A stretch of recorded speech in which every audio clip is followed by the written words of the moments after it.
Días es martes 25 de marzo y estamos analizando la semana política desde la perspectiva nacional, junto a Juan Andrés Lagos, periodista e integrante de la Comisión Política del Partido Comunista de Chile.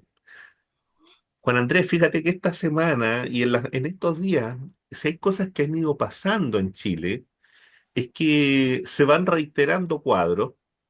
Por una parte, ¿no es cierto?, se insiste por la candidata Toá, ¿no es cierto?, en esta idea de tratar de acotar, ¿no es cierto?, una posible primaria. Van colocando una serie de temas que en esta idea, ¿no es cierto?, que se ha hablado, ¿no es cierto?, de estos famosos cordones sanitarios o estas formas de exclusión, ¿no es cierto?, de seguir, en el fondo, imponiéndola bajo el principio de que en realidad eh, ese otro mundo siempre va a ser más digerible, como si no hubiera tampoco, ¿no es cierto?, más que peros y más que problemas de otras partes, ¿no es cierto?, del mundo de las izquierdas con ese tipo de candidata o candidato, como si no existiera en América Latina, ¿no es cierto?, una soroscracia, como si no existieran estas élites, ¿no es cierto?, colonizadas y que lo que están haciendo sencillamente, ¿no es cierto?, es gobernar para estos sectores, ¿no es cierto?, que manejan las grandes economías y que sencillamente son rostros y en donde entregan sus economías, entregan sus recursos a estas, ¿no es cierto?, grandes corporaciones y que lamentablemente es el caso de Chile, como de otros países de América Latina. Hago esta introducción, Juan Andrés, porque insisto, pareciera ser que el clima político y la discusión política a veces se achica, ¿no es cierto? Pero no se entienden los grandes temas que están cruzando, en este caso, ¿no es cierto?, a la sociedad chilena, al continente y particularmente, ¿no es cierto?, lo que significa enfrentar el futuro país y la idea de país. Juan Andrés, Sí, Omar, antes yo sé que algo alcanzamos a conversar porque anoche tardes nos enteramos de un hecho sí, muy triste. Un abrazo grande a Daniel Jadwe, a sus hermanas, hermanos, a su familia. Han perdido a su madre, a su amada madre, una mujer muy sacrificada, muy empeñosa, de mucha fuerza. Y bueno, un abrazo grande a nuestro querido hermano, amigo y compañero en estos momentos es más terrible porque ocurre que dado la situación que tiene de esta judicialización, de esta persecución, en todos estos meses en que ella estuvo muy enferma, porque tuvo una larga enfermedad, la pudo ver muy poco, casi nada, porque primero estaba en la cárcel, porque después estaba encerrado en la casa, y ahora sigue ahí con ese encierro. Entonces, un abrazo muy grande para Daniel y su familia ante esta pérdida tan fuerte, tan profunda. La relación de Daniel con su madre era muy estrecha, muy íntima, muy fuerte. Bueno, Omar, mira, yo creo que estamos frente a una ofensiva noventera bastante abierta y descarada.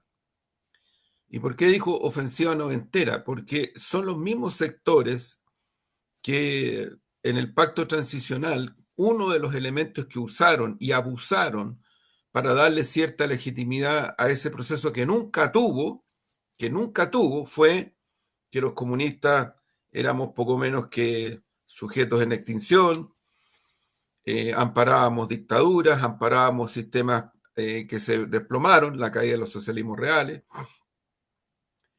y nosotros tuvimos voces muy fuertes, muy éticas, muy profundas, y el Partido Comunista tomó posición en ese sentido. Yo el otro día estuve en un lanzamiento del libro de Gladys Marín, de Mario Morós, un tremendo libro, y ahí ponía de relieve lo que hizo el Partido Comunista, siendo secretario general Bolodia, después Gladys, eh, lo que hizo el Partido Comunista respecto de esa ofensiva noventera, que lo que hizo fue ponerse al lado del imperialismo yanqui, con todo. Eso es explícito. No estoy inventando, es explícito.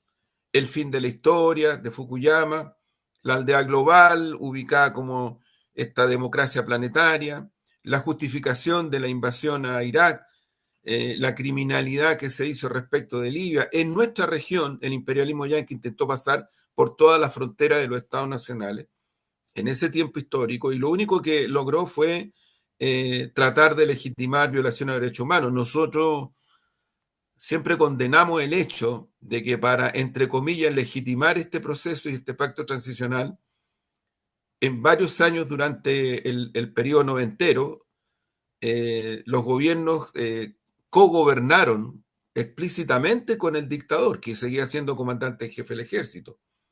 Y después se pusieron de acuerdo para hacer una reforma a la Constitución y para que el tipo, el mismo que dio el golpe, estamos hablando de eso, fuera senador vitalicio. Y los complicaba mucho la posición del Partido Comunista y de Gladys, cuando Gladys, entre otras cosas, por ejemplo, levantó la acusación en contra del dictador. Les complicaba mucho esa posición. Era una suerte de molestia y que la explicitaban, porque todo era pacto transicional, todo era reconciliación, todo era somos todas buenos y buenos. Sí, nos arrepentimos de algunas cosas que hicimos, no las deberíamos haber hecho. Mientras se daba continuidad en la estructura fundamental al modelo de acumulación capitalista financiero que dura hasta hoy y que ha tenido las secuelas que ha tenido. Entonces aquí hay una suerte de, yo diría, hasta cierta odiosidad de estos sectores que no logran entender por qué Chile estalló, y valga la redundancia en el estallido social. No logran entender por qué hubo un 2011. No logran entender por qué hubo una revolución pingüina. No logran entender las protestas y las legítimas movilizaciones de las comunidades mapuche, del movimiento de mujeres, de los trabajadores, a partir del Colegio de Profesores, cuando era presidente Jaime Gajardo, o de la Central Unitaria de Trabajadores, que vienen hace muchos años realizando impulsos, movimientos, protestas, paros en los 90. No logran entenderlo, lo encuentran como que es una cosa extraña frente a porque siguen creyendo que estos años estos de pacto transicional, fueron los mejores años de la República de Chile. Es impresionante. Es impresionante, es impresionante. El problema es que eso tiene una disonancia brutal con una muy buena mayoría nacional chilena, con una cantidad muy grande de gente. Brutal. Yo creo que no llegamos ni a la esquina con esa posición. Ni a la esquina. Y yo creo que, de verdad, a mí me parece que personalizar en Daniel Jadwe, porque se ha personalizado, ¿no? Se ha personalizado en Daniel Jadwe una postura que es la postura del Partido Comunista de Chile respecto de una situación internacional regional, incluido Venezuela. A mí me parece de que es sacarse los pillos nomás de debates que tienen que ver con delincuencia, crimen organizado, narcotráfico, salud, crisis, vivienda, crisis, salarios, han bajado los salarios, particularmente en el caso de las mujeres, desocupación, tenemos problemas estructurales fuertes. Entonces, a mí no me vengan con el cuento porque les encanta dispararle a los mensajeros y a las mensajeras. A esta élite les encanta, les encanta. Y los hegemones, los medios hegemones, los medios de la familia, o sea, estamos hablando de la familia Lux, el Canal 13, los Heller Solari, Megavisión, son dueños de esos canales. Chilevisión, CNN, no, CNN, Chilevisión es dueño Paramount. Esa es la realidad de este país. O sea, las familias tienen canales hegemones, las familias, que además apareció una lista a nivel mundial que están entre las familias más ricas del mundo, más ricas del mundo desde el punto de vista familiar. Ese es Chile real, ese es el Chile real. Es el Chile real que Chiqui Aguayo reflejó y describió muy bien en el último Festival de Viña, ¿no? Entonces, creo que hay un tema, Omar, bastante fuerte, fuerte, fuerte, y que creo que no lleva a ningún lado, porque además esto lo único que ayuda, para lo único que ayuda es para fragmentar, para generar situaciones críticas y darle cabida a una derecha que siga la ofensiva. Así no le vamos a ganar a la derecha, ojo, tratando de sacarse los pillos con que Daniel Jaude, con que Venezuela, no le vamos a ganar a la derecha. La derecha le saca la cresta a Venezuela, a Cuba, a China cuando quiere, pero a la vez los grandes empresarios de derecha hacen tremendos negocios con China. Tremendo, tremendo, tremendo. Ahí no se hace ningún problema, pero ninguno. Pero le sacan la cresta a Venezuela, pero traen migrantes y los traen para que voten por ellos y los traen para que trabajen en mano de obra barata. Y también en medio de eso, la famosa visa que el gobierno de Piñera le entregó, ahí llegó una buena parte de la gente del Tren de Aragua a través de aeropuertos. Mira, si no es casual, ¿por qué? Hay que explicarse por qué la mayoría de los grandes delincuentes de este país vinculados al Tren de Aragua y a otras mafias transnacionales del narco y el crimen organizado no han sido detenidos en Chile. Cuando vivían en Chile, salieron como se les ocurrió, cuantas veces quisieron. Han sido detenidos en Colombia, han sido detenidos en Venezuela, han sido detenidos en República Dominicana y ahora en Estados Unidos. Como dice Don Bofica, sospechosa la, porque ocurre que vivían aquí, entonces aquí nos los persiguieron. No, aquí estamos al debe respecto de estos temas. Al debe. Y yo creo que lamentablemente la persona que ha lanzado los dardos y ha acusado tan fuerte y duramente a Daniel y ha personalizado una posición política, sale como ministra del Interior con una deuda muy grande en estos temas, porque se ha hecho, pero sin duda, qué duda cabe, se ha hecho. Si se ha hecho mucho, en comparación a los gobiernos de la concertación y de la derecha, se ha hecho mucho respecto a enfrentar el crimen organizado y el narcotráfico, pero totalmente insuficiente. Si no sacamos nada con empezar con las autocomplacencias, con las defensas, autodefensa, es un absurdo. Si no, una ciudadanía muy grande, yo estoy hablando de más de 6 millones de personas, no va a votar por nosotros. No va a votar porque la gente está buscando propuestas, no rostros. Propuestas. Se acabó el periodo de los rostros. Se acabó el periodo noventero. Por eso es que votaron rechazo y por eso es que votaron en contra. Y por eso votaron como votaron en la última elección municipal, donde emerge una cantidad de independientes importante y la votación de la derecha es creciente. Es creciente. Entonces, si queremos realmente ganar un nuevo gobierno y ganar un parlamento de mayoría, el camino que ha propuesto en los hechos Carolina Toá nos lleva a la derrota, así de simple, porque está fragmentando, porque está dividiendo, porque está poniendo temas de centralidad en cosas donde de verdad yo francamente creo que no tiene pero ningún sentido. Cierro con lo siguiente. ¿Qué está pasando en este momento entre Estados Unidos y Venezuela? Se están poniendo de acuerdo en cosas, a pesar de todo el bloqueo y la brutalidad norteamericana sobre Venezuela, ¿no?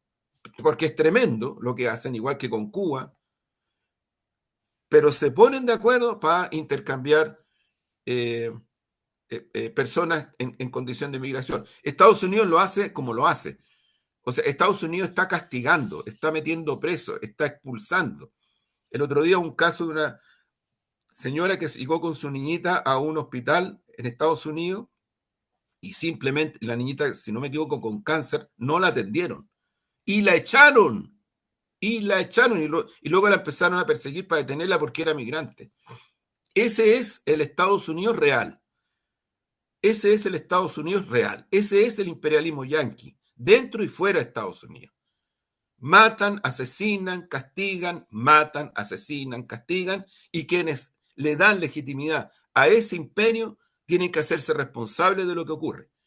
Lo que está ocurriendo en Gaza, lo que está ocurriendo con Yemen, lo que está ocurriendo en nuestra región ahora mismo, donde el imperialismo yanqui le da complacencia total a un régimen como el que encabeza el señor Milei, concretamente. Entonces yo creo, Omar, que la relación entre lo internacional desde el punto de vista de la región y lo local hoy día está totalmente imbricado, totalmente imbricado. Y yo creo que aquí lo que va quedando claro es que si vamos a hacer primaria no se puede excluir a nadie. ¿Por qué se podría excluir a Marco Enrique Ominami? ¿Cuál sería la razón por la cual excluirlo? ¿Cuál? Si realmente le queremos ganar a la derecha. Marco Enrique marca en todas las encuestas, cuatro a veces más, en todas. ¿Por qué tendríamos que excluir si Fabiola Campellay se levanta como eventual candidata a presidencia? ¿Por qué tendríamos que excluir? ¿Acaso Fabiola Campellay no ha cooperado con nuestro gobierno? ¿Acaso ha sido como lo fue, ojo, incluso con todo respeto le digo, como lo fue en algún momento el Frente Amplio con el gobierno de la nueva mayoría, que nos negaban hartas cosas, hartas cosas. Entonces el tiempo pasa, los tiempos cambian. Entonces, francamente, yo creo que si se quiere hacer una primaria de verdad amplia, unitaria, competitiva pero para debatir, po. O sea, lo que ha dicho explícitamente al hacer lo que hizo Carolina Toá es que quiere excluir a Daniel Jadwe y al Partido Comunista. Si eso es. Eso es de concreto, no le busquemos más. Eso es lo que ella ha dicho, no yo. Eh, Juan Andrés, fíjate que en todo lo que tú estás planteando, claro, se quiere instalar, ¿no es cierto?, esta idea de la exclusión. Y se hace, ¿no es cierto?, pareciera ser también acompañada de alguna agenda internacional, como si estuviéramos todavía siendo parte de algún tipo de elecciones del gobierno norteamericano. Pareciera ser que hubiera algo de ese estilo. Y, Juan Andrés, fíjate que en el sur, tremendos desastres, a propósito de un llamado viento Puelche, y pero uno de los detalles que salta a la vista a partir de los cortes de luz, a partir de una serie de situaciones que se viven allá, a propósito también de los incendios, es esta ausencia, ¿no es cierto?, desde el punto de vista de la infraestructura. Porque uno piensa, por ejemplo, y lo digo porque me tocó verlo, ¿cómo es posible que en todo ese sector de la zona sur, hace 30, 40 años no se hayan dado cuenta de que, por ejemplo, los cables de la luz tienen que ser bajo tierra, por ejemplo? ¿Por qué se tiene así hace 30, 40 años? ¿Y qué es lo que ha hecho la empresa, ¿no es cierto?, que está a cargo del sistema eléctrico en estos 30, 40 o 50 años. ¿Y cuáles son las relaciones que el Estado chileno tiene, ¿no es cierto?, con ese tipo de empresas que hoy día son privadas. Y es más, son entregadas incluso a un Estado extranjero, porque esa es la situación de fondo. Y ahí hay decisiones que son estratégicas y son decisiones de Estado y son decisiones de en el fondo, de la construcción del Estado-nación. Y entonces la gente tiene todo el derecho del mundo a estar molesta. Y no se entregan respuestas concretas, claras, directas.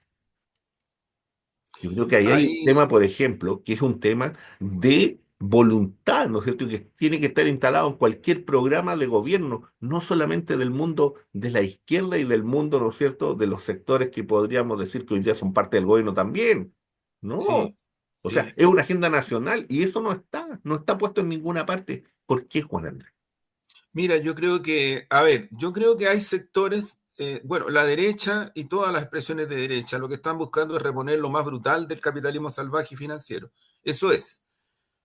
Y para allá van. O sea, le importa un carajo que Chile, como han dicho instituciones del Estado y que tienen que ver con el tema financiero, con el tema bancario, eh, incluso están alertando sobre la necesidad de un acuerdo político, porque así como vamos el Estado chileno se va a quedar sin recursos para financiar la política, ni más ni menos que las políticas públicas, o sea, de eso estamos hablando. Entonces, ¿para qué cresta existe? Perdone la expresión, amiga mía, ¿para qué? Si no va a haber recursos para salud, para educación, o sea, por favor, terminemos con esto. Si asumamos que aquí el modelo de acumulación capitalista, como lo ha dicho tantas veces Ricardo Franz Davis, que no es un economista marxista, está llegando a un punto crítico, muy crítico, hace varios años y ahora cada vez más crítico. Entonces hay voces que se levantan, que no son de izquierda, que dicen, chuta, ojo, busquemos algún acuerdo político porque esta cuestión ya topó fondo. No, pues lo que pasa es que la señora Matei y los otros Kaiser, estos temas los plantean eh, a partir de una situación que refiere a la acumulación de ganancias y las tasas de ganancia de los grandes negocios, punto. Esa es la entrada. Esa es la entrada real. ¿No? Es, es- en eso no ha cambiado Chile. Sigue siendo el mismo Chile después del golpe de Estado, donde se produjeron todas las situaciones que se pusieron en el periodo del 80, principalmente. Sí, hubo políticas que implicaron en los 90 reducir fuertemente la extrema pobreza, es cierto, y otros ámbitos también, pero las desigualdades siguen fuertemente los déficits, los problemas, refiero a cosas muy concretas, como a la que tú señalabas, Omar. Entonces, y yo creo que hay sectores concertacionistas muy amarrados, muy atados al pacto transicional, que más o menos están en la misma línea. Por eso es que les incomodó incluso la candidatura de Alejandro Guiller. Les incomodó cuando Alejandro Guiller planteaba la nacionalización del agua. Les incomodó cuando Alejandro Guiller planteaba anular la ley de pesca. Les incomodó cuando Alejandro Guiller planteó no más CAE. Les incomodó. Eran parte de esa candidatura, pero les incomodó. E incluso hubieron voces explícitas, concertacionistas, que salieron a negar y a deslegitimar esos planteamientos que hizo el candidato Guiller. ¿Sobre qué base? Sobre la base que decían que eso alejaba al voto de centro. Si esa cuestión ya no existe, esa es una cuestión, eso no es real. Y yo he escuchado a gente de la campaña de la candidatura de Carolina Toa que dicen lo mismo. Entonces yo creo que ahí, Omar, hay cuestiones que son claramente distintas a lo que se plantea en este país. ¿Qué es lo que ocurre? Tú tienes problemas serios en salud, serios en vivienda, serios en salario, cero en crecimiento económico. Ojo, crecimiento económico. En estos momentos tienes un problema serio, estructural. Y quienes pueden enfrentar esta situación son los sectores políticos y sociales que tienen arraigo en el mundo de la clase obrera, de los trabajadores, en el mundo popular, transversal, y que hacen propuestas concretas como esto, por ejemplo, que tú mencionas, que ya viene hace muchos años que se ha detectado el tema este que tú mencionas, el sistema eléctrico. Muchos años.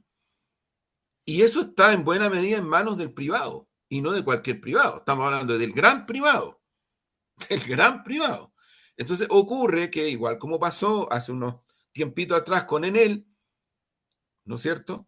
Así se ponen las transnacionales cuando empiezan a producirse situaciones que les piden a lo menos hacerse cargo de cosas críticas, como que a un país le falta el agua o le falta la luz eléctrica.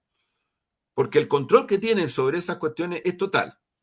Es total. Y después vienen unos dime y direte, qué sé yo, que al final van quedando las cosas en nada. Entonces, yo lo que creo, Omar, de que aquí el debate tiene que estar planteado en esa dirección y no tenemos alternativa, porque ojo, no sobre ideologicemos la ciudadanía. Estos 6 millones de personas que hablo y más pueden llegar a votar por gente de derecha si les creen. A quien no le creen, y de verdad no le van a creer para llegar a una competencia real, es a los sectores que miran para atrás y que dicen que todo tiempo pasado fue mejor y que lo hemos hecho del descueve, que somos fantásticos, mírenme a mí. Hasta ahí no vamos a ganar. Ojo, en el rechazo nos pasó eso. Oye, Juan Y en Andrés, el contra hicimos algo que no tenía nada que ver con eso y por eso es que él ganó el en contra, por esa razón. oye, Juan Andrés, Eh, frente a Sí, las mismas definiciones electorales, bueno, el Partido Comunista tuvo su encuentro y sí. elaboró, ¿no es cierto?, una mirada frente a la situación electoral. ¿Cómo ves tú esa definición, esa discusión, esa conversación, ¿no es cierto? Sí, mira, han habido varias versiones. Quiero decir que yo nunca le he hablado a la segunda y la segunda poco menos que me cita. Ujú. A ese nivel se está llegando desde el punto de vista del periodismo hegemónico y derechista. Yo no sé quién les dijo que yo había planteado lo que ellos dicen que planteé. Y también citan a otras personas. Yo por lo menos no he hablado. No sé si otras personas hablaron con la segunda. No sé, pero yo no he hablado con la segunda. Entonces lo que quiero decir con esto es que hay una serie de versiones, no son versiones, son usos y abusos que se están haciendo para generar un clima que es evidente, más es descarado. Es descarado. O sea, los hegemones y otros más, lo único que están buscando y lo único que querían era que el sábado el Partido Comunista se pronunciara sobre una candidatura presidencial. Eso es muy explícito. El Partido Comunista no hizo eso. Lo que hizo el Comité Central fue debatir ideas, debatir contenidos, debatir cuestiones de plataforma programática respecto a estos temas: salud, delincuencia, narcotráfico, eh, educación, pensiones. En fin, los temas sensibles de la sociedad chilena. Crecimiento económico, porque tenemos una gran preocupación respecto a eso. Y eso fue lo que se trabajó durante el día y se debatió durante el día. Entonces la segunda dice que hay gente del Partido Comunista que quedó disconforme, que están molestos porque ellos querían que se proclamara una candidatura. Hay que leer la segunda, eso no lo estoy inventando yo, eso lo dice la segunda, lo dice ex ante, lo dicen todos estos medios hegemones que siempre están sobre el Partido Comunista, citando fuentes dentro del Partido Comunista, gente que les hablaría dentro del Partido Comunista.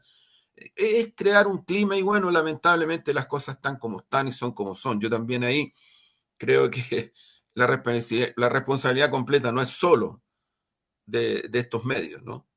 Porque si no estaríamos en la situación de que mienten, inventan, inventan. Y todos sabemos que en este ejercicio hay un intento de direccionalidad para que se difundan cosas con una determinada direccionalidad y no con otra. Ese fue el debate.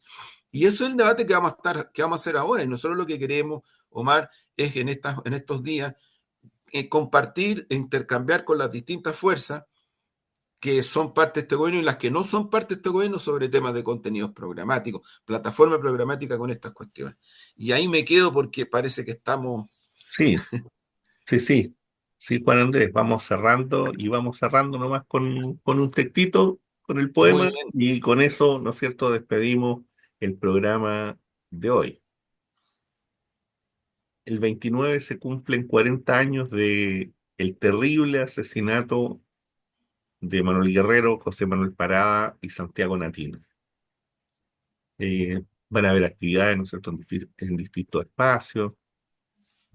Incluso el Colegio Latinoamericano organizó un concurso de poesía en torno a los derechos humanos, entre otras cosas que están surgiendo, diversas iniciativas. Un texto que escribí hace algún tiempo. El Colegio Latinoamericano ya no existe. Los Leones 1401 es ahora un conjunto de departamentos. Manuel Guerrero ya no espera a sus niños y el ruido del helicóptero de esa mañana del 29 de marzo se perdió en los quehaceres de la carne. Marx tenía razón. Todo lo sólido se disuelve en el aire, pero la fragilidad de la coherencia permanece. Nadie podrá recordar el nombre de uno solo de sus asesinos. Los llamarán de modo genérico criminales. A pesar de eso, la sala vacía espera. Los niños de esa época esperan verte ingresar silbando con el libro bajo el brazo. Y así terminamos este programa, ¿no es cierto?, de este análisis de la semana desde el punto de vista nacional, y el internacional vendrá más tarde. Ahí vemos cómo lo hacemos. Juan Andrés, sé que estaba apuradito. Un Sí, abrazo, que te un vaya muy abrazo, bien. Mari. Hermoso, hermoso poema. José Manuel, Manuel y Santiago siempre presentes. Siempre presentes. Estés muy bien. Chau, chau. Chao.